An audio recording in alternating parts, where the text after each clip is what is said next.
Llamas por toda Palestina ocupada. El régimen israelí vuelve a ser golpeado con brutal precisión por las fuerzas hutíes de Yemen. Esta vez, el blanco fue el aeropuerto de Ramón, clave en el sistema logístico del sur. Drones avanzados, explosiones sincronizados y un mensaje claro. Israel no está a salvo en ningún lugar. El infierno ha llegado desde el aire y Benjamín Netanyahu no tiene cómo frenarlo. Bajo el liderazgo del general Yahya Sari, Yemen ha ejecutado un nuevo ataque quirúrgico, dejando a las fuerzas sionistas paralizadas. La resistencia no se detiene y apunta directo al corazón del régimen.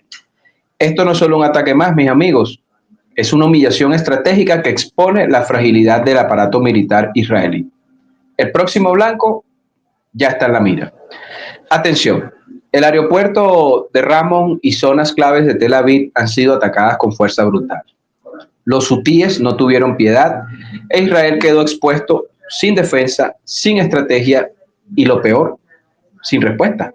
Y es que el mundo está viendo cómo este supuesto muro de hierro se desmorona como un castillo de arena. Y no es exageración. Yemen ha ejecutado uno de los ataques más precisos y devastadores de los últimos años. Una jugada maestra prácticamente medida al milímetro. Una estrategia que no solo rompió con el orgullo militar de Israel, sino que mandó un mensaje global. Palestina no está sola. Y lo que muchos veían imposible ya es historia. Y esto recién empieza. Porque todo fue dirigido por el sempiterno general Yahya Sari, que es el cerebro detrás del golpe. Un líder temido por sus enemigos y aclamado por su pueblo. Con drones de tecnología avanzada, ejecutaron dos ataques fulminantes. Primero sobre el aeropuerto de Raymond y luego directo a un punto crítico de Tel Aviv. Y eso que la inteligencia israelí no vio venir nada de ello. ¿Y qué pasó con las defensas?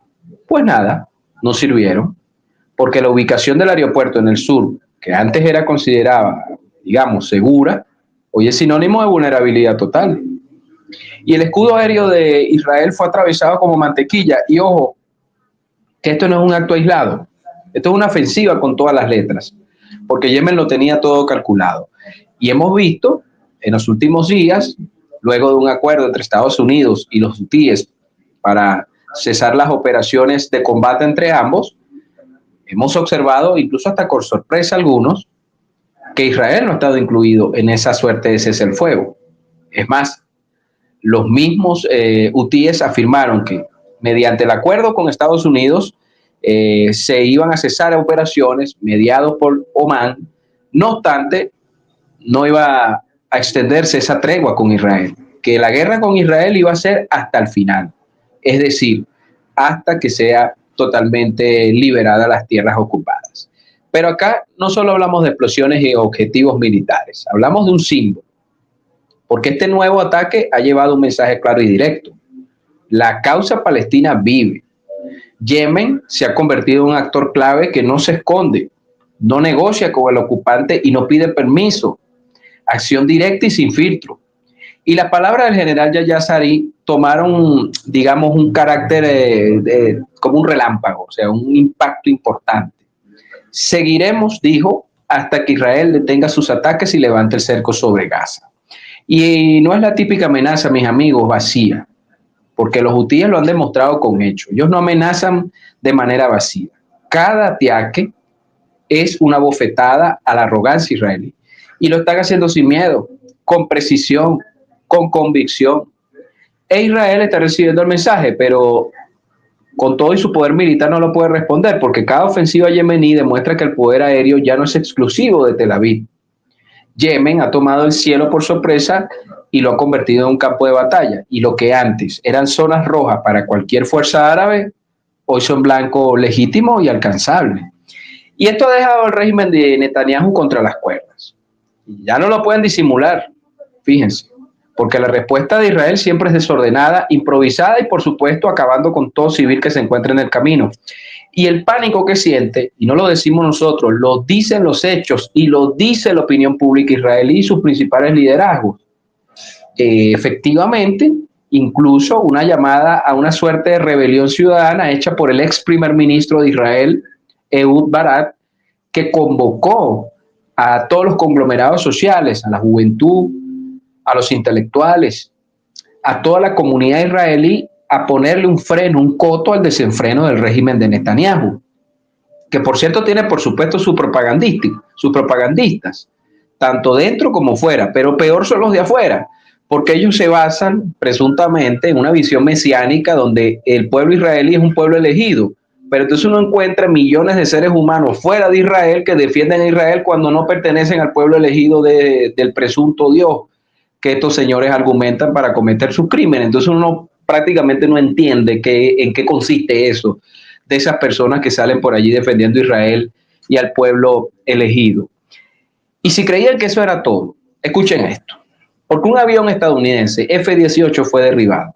Sí, un caza de guerra de Estados Unidos cayó en pleno operativo.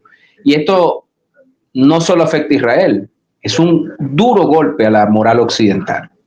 Porque están perdiendo no solo soldados, están perdiendo el control militar. Y esto pasó en cuestión de días, porque otro avión estadounidense también fue derribado o neutralizado por un ataque de las fuerzas hutíes. Y las filas se están llenando de caos, de confusión, de miedo. Todo el mundo se pregunta cómo Estados Unidos, que es el gran aliado de Israel, está perdiendo estos activos por los ataques de un grupo rebelde. Y entre tanto, ¿qué pasa con Netanyahu? Pues ese líder seguro y arrogante, eso es cosa del pasado, porque su postura ha cambiado. Ahora se le nota tenso, dubitativo, lanza amenazas a diestra y a siniestra, porque ya no solo enfrenta a Hamas, que le asestó una derrota político-militar contundente el día 7 de octubre de 2023, independientemente de las razones que existan allí de fondo. Estamos haciendo un análisis geopolítico. En ese caso, Israel recibió un golpe militar contundente, políticamente destructivo de toda su credibilidad. Y ahora pasa lo mismo con los hutíes. Entonces, este giro lo cambia todo, mis amigos, porque estamos hablando de que ya la potencialidad militar de Israel no disuade a nadie, si es que en algún punto se pensaba la maquinaria militar para disuadir, la de Israel nos referimos, y específicamente porque muchos connotados analistas y expertos de la política internacional del Estado israelí afirman que parece que el problema esencial, el problema de fondo de la crisis actual de Medio Oriente es la crisis política interna del régimen de Netanyahu, que busca escapar a fuertes acusaciones de corrupción, de abuso de poder, de prevaricación y de una serie de vicios políticos de él y de su esposa. ¿Ok? Y a los que no lo creen, bueno, revisen la prensa israelí, que tiene duras críticas contra la pareja presidencial y muchos consideran que la extensión de esta guerra es para extender la libertad de Netanyahu ante las acusaciones que tiene en los principales tribunales de esa nación. Pero volviendo a Yemen, que es el problema central, estamos claros que los hutíes no se van a detener, porque lo que dicen, lo cumplen. Y cada vez que Israel ataca Gaza, Yemen responde. Y lo hará sin pedir permiso, independientemente de Estados Unidos y de cualquier actor regional, porque la propaganda sionista no puede tapar eso. Ben Gurión, Haifa, Ramon, todos son vulnerables ahora. El mito de la fortaleza israelí ha sido demolido y esto va más allá de un aeropuerto. Estamos hablando de una región entera que ya no cree en la invencibilidad de Israel. Lo que se pregunta es ahora si habrá ataque o no, o cuándo. Y eso, familia, eso lo cambia todo, porque el régimen israelí está atrapado en su propia trampa. Por un lado, la resistencia palestina no da tregua. Por otro, Yemen se lanza con todo. Y para colmo, el Mar Rojo y el Golfo de Adén están siendo bloqueados y el paso de Bab al-Mandeb. Y si Israel también está perdiendo el control de esas rutas marítimas, oye, se le complica la cosa.